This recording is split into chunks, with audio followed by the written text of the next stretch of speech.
5 things to look for. If you are buying a 996, welcome to Husman Bros. I am Aaron. And I'm Cousin Scott. And we are going to tell you all about the important things to look for if you are buying a 996. But before we go any further, wait a second, Scott. My channel, we need to subscribe below. Make sure you go down and subscribe below. Absolutely. Yep. So if you're buying a 996, this is a 20-plus-year-old car. You need to make sure you're checking things out, because if you've got a Porsche and you're going to have to repair it, it's going to cost you some money, even if it is 20 years old. The Porsche tax. Yeah. So the first overall thing, the first thing you need to look for if you are buying a 996 is the wear items. This is a convertible. I have a convertible. You want to make sure that the top goes up and down. These cars do have hydraulic problems, and if it goes bad, it's going to go bad all over your interior. Another hydraulic problem that you could run into is the spoiler. The spoiler is speed activated on these cars, and so it goes up and down when you hit 70 miles an hour and come down to 35, but it also has hydraulics, and it goes bad as well. If that hydraulic goes bad, then that is going to be a costly repair. I think that was about $2,000 to fix that the right way. Yeah, there are definitely a few wear items on the 996. So Yeah. Item number 2, let's talk about those M96 potential issues. This is gonna be IMS, it's gonna be D-chunk, it's gonna be bore score.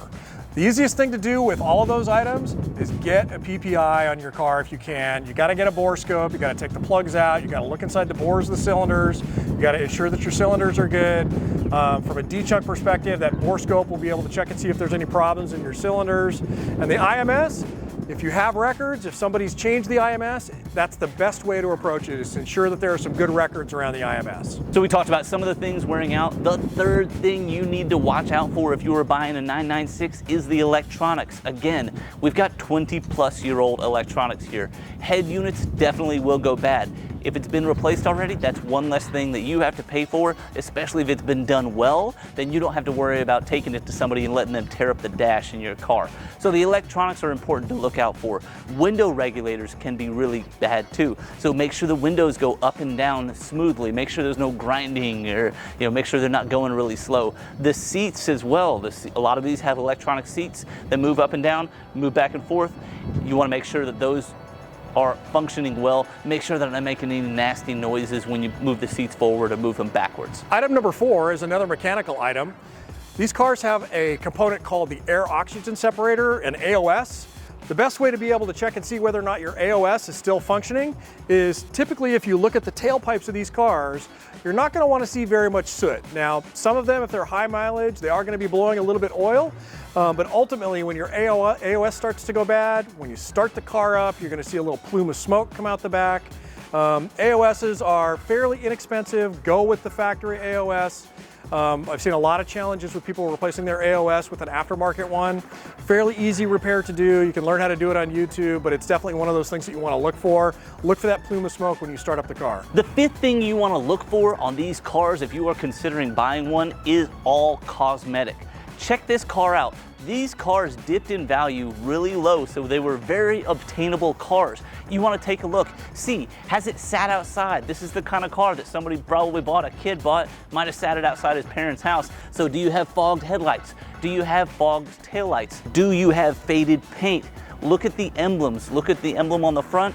Look at the emblems on the back. These break very easily if you're not washing the car properly. If you're not being careful, you could break off the tails of some of these letters. So look at the cosmetic things on the cars.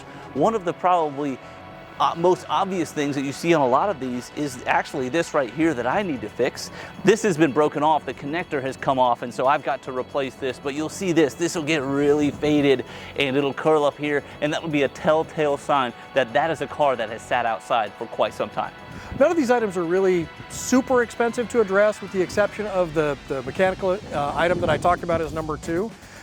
So if you're handy and you like to work with cars, one of the great things about owning a Porsche is all of these parts are available, they're readily available. You can replace pieces like this, you can replace headlights, you can resurface the headlights. Everything in the car is available. And I would say that while many people may not feel that they are mechanically inclined, and if you're not, I wouldn't get into it, if you do feel like you are mechanically inclined, just because it says Porsche does not mean you can't work on it. You don't have to be a certified Porsche mechanic. These cars actually are pretty easy to work on if you are handy. So Totally agree. yeah. So those are the 5 things that you need to look for if you are considering buying a 996. If you are and you found a good one, I say go get it because it's going to be awesome. And make sure you come back and tell us what you got in the comment section below. Scott, thanks for helping us out. Come back and see us next time. Have a good one.